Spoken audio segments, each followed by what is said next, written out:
Hello student, नया topic उदासीनीकरण neutralisation.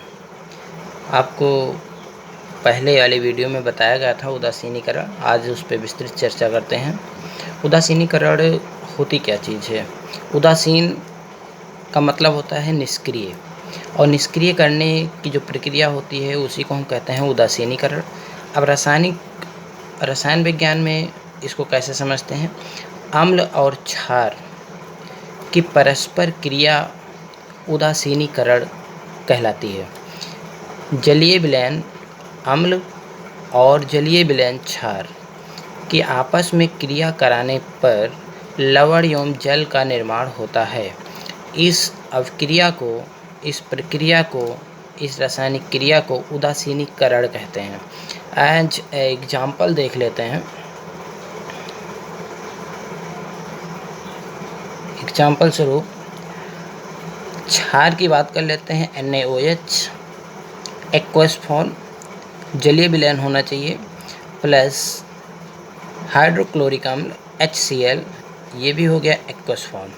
Aqueous form इसलिए, जलीय विलयन इसलिए क्योंकि अम्ल और क्षार दोनों बहुत ही प्रबल हैं और इनकी परस्पर जो क्रिया होती है उसमें बहुत अधिक ऊष्मा निकलती है, जिससे जिस पात्र में हम कराएंगे ऊष्मा के कारण हो सकता है वो उसकी हानि हो जाए, टूट जाए और अम्ल और क्षार नीचे गिर जाएं।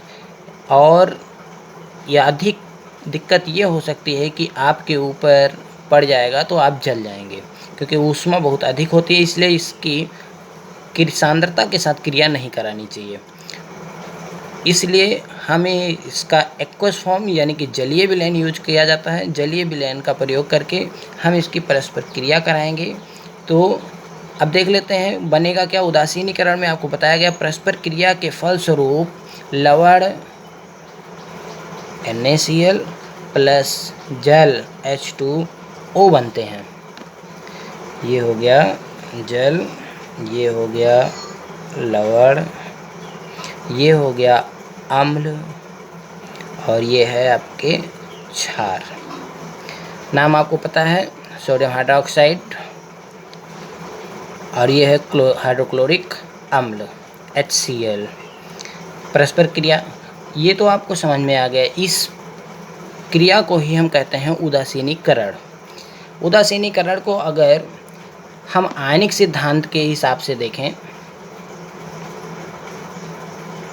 आयनिक सिद्धांत के अनुसार आयन में पहले इसको तोड़ लेते हैं, फिर Na प्लस आयन होगा, OH माइनस आयन होगा, सारे के सारे एक्वस फॉर्म होंगे,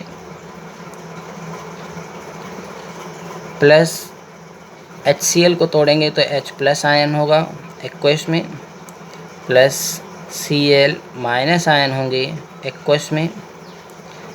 अब क्रिया के फलस्वरूप देखते हैं Na प्लस आयन माइनस के साथ बनेगा Na plus plus Cl minus aqueous form ये हो गए, और प्लस H2O ये हो गया आपका लिक्विड फॉर्म। इसको देख लेते हैं। ये अब क्रिया H2O डायरेक्ट लिख दिया गया यहाँ पे। इसको भी अलग अलग लिख सकते थे क्योंकि यहाँ पे H2O जल का निर्माण हो रहा है। तो ये कैसे संभव हुआ?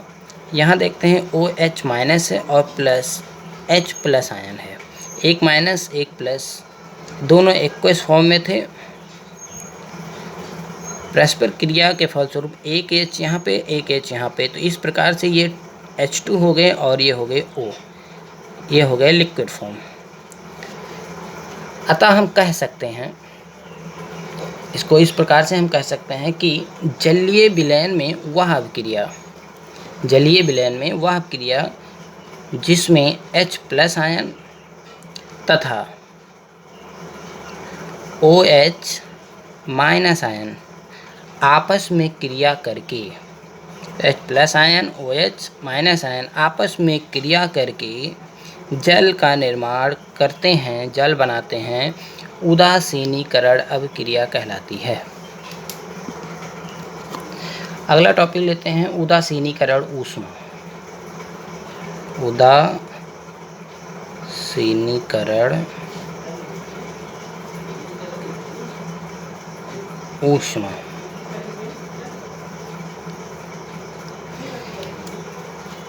उदासीनीकरण आपको मालूम हो गया है, तो अब उदासीनीकरण ऊष्मा की बात करते हैं। तो इसमें कुछ क्वांटिटीज होती हैं, उन्हें ध्यान में रखना है, और सारा का सारा सिद्धांत यही है उदासीनीकरण का ही। तो अब इसमें है क्या, 1 ग्राम तुल्यांकी भार, याद यही रखना है, मोस्ट इम्पॉर्टेंट है। 1 ग्राम तुल्यांकी भार अम्ल तथा 1 ग्राम तुल्यांकी भार क्षार के तन विलयन का मतलब एक्वस सॉल्यूशन को परस्पर मिलाने पर उदासीनीकरण जब मिलाएंगे तो उदासीनीकरण होगा, में अवशोषित ऊष्मा को उदासीनीकरण ऊष्मा कहते हैं। लिख लेते हैं, 1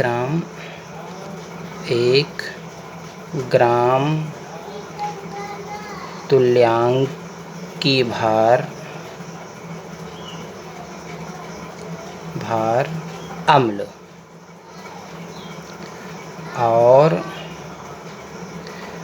1 ग्राम तुल्यांकी भार क्षार के तन विलयन के परस्पर उदासीनीकरण में अवशोषित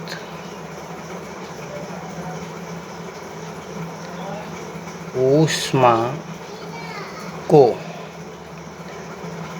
उदासीनीकरण ऊष्मा हीट ऑफ न्यूट्रलाइजेशन कहते हैं। आपको यहाँ बताया गया है अवशोषित ऊष्मा, जबकि आपको आपने यहाँ पे उदासीनीकरण में बताया था कि जब परस्पर क्रिया होती है तो ऊष्मा निकलती है। अब आप यहाँ पे समझ सकते हैं ऊष्मा निकल रही है, तो यहाँ पे अवशोषित ऊष्मा की बात की जा रही है, जबकि वहाँ पे ऊष्मा निकल रही है।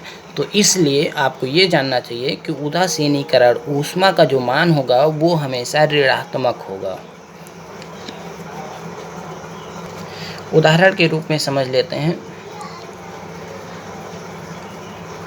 जैसे HCl और NaOH, HCl प्लस NaOH की परस्पर उदासीनीकरण क्रिया के फलस्वरूप NaCl प्लस H2O का बनना, और इसके साथ में निकलते हैं 13.7 किलो कैलोरी ऊष्मा। ये हो गई ऊष्मा, किलो कैलोरी 13.7 किलो कैलोरी ऊष्मा निकली।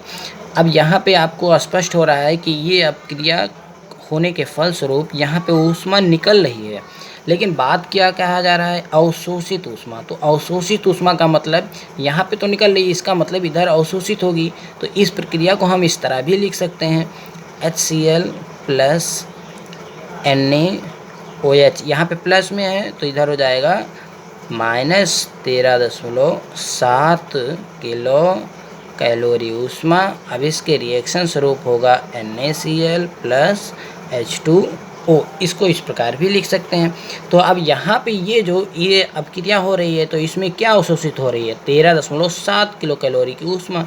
अब ये जो ऊष्मा होगी ये कहलाएगी उदासीनीकरण ऊष्मा, यानी कि 1 ग्राम तुल्यांक HCl प्लस 1 ग्राम तुल्यांक NaOH के परस्पर तन विलयन के परस्पर क्रिया के उदासीनीकरण क्रिया के फलस्वरूप ये जो ऊष्मा है 13.7 जो अवशोषित हो रही है, ये कहलाएगी उदासीनीकरण ऊष्मा। उम्मीद है आपको समझ में आ गया होगा।